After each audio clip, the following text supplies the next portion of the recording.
La 7e circonscription de la Seine-Saint-Denis. Votre bilan de la mi-mandat.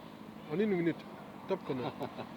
Non, mais ça a été un travail essentiellement d'opposition à ce que fait le gouvernement, car je suis dans le groupe France Insoumise et beaucoup de mauvais coups ont été portés par ce gouvernement. Je pense notamment à ce qui a été fait sur les retraites, où on a vu une désindexation de la retraite, une augmentation de la CSG, une suppression de l'ISF, c'est l'impôt sur la fortune, une loi en matière sociale, c'était la loi Pénicaud qui facilite les licenciements. Bref, beaucoup À l'échelle de Montreuil de choses, mais qui ont des conséquences au niveau montreuillois, qui ont accéléré la précarité.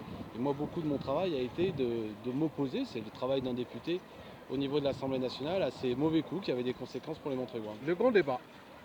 Moi, j'ai trouvé que c'était ni grand ni un débat, c'est-à-dire que si on donne la parole au peuple, c'est au peuple à la fin de décider. Et la difficulté qu'il y avait de la part, et le désaccord que j'avais avec Emmanuel Macron, c'est qu'il voulait bien que les gens s'expriment, mais à la fin, c'est lui tout seul qui choisit ce qu'il en retient.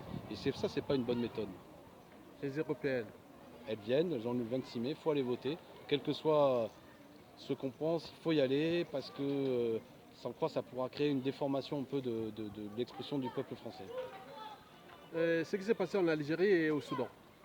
En Algérie, je soutiens ce grand mouvement populaire qui réclame la paix et la démocratie surtout, après des années souvent d'une volonté populaire qui a été étouffée. Et pour ce qui est du Soudan, je connais moins la situation pour être précis. D'accord. Et la France Afrique. Les Sassou Nguesso. On n'en parle plus, on n'entend plus Sassou Nguesso. Il faut Et attends, arrêtez, monsieur le député. Oui. Sassou Nguesso. Oui. Et oui, on entend là parce que ça n'arrête pas de sortir, les affaires avec Donald Trump et autres, on n'entend même pas les insulter. Moi, je suis pour que les peuples d'Afrique se libèrent de cette tutelle qu'est la France-Afrique, c'est une évidence. Il y a un énorme travail démocratique à faire, que ce soit dans l'ensemble des pays d'Afrique. On sent que la présence encore d'intérêts privés français pèse beaucoup sur la vie démocratique là-bas. Il faut que les peuples retrouvent la parole. Bon, maintenant, votre dernier mot, Oui. et je vous laisse 2 minutes de dire ce que vous pouvez dire. 2 minutes, vous-même, dire ce que vous pouvez dire en conclusion générale. Écoutez, je pense que les citoyens doivent se prendre en charge, évidemment, participer à la vie civique, s'intéresser à leurs affaires, pas accepter souvent le rôle de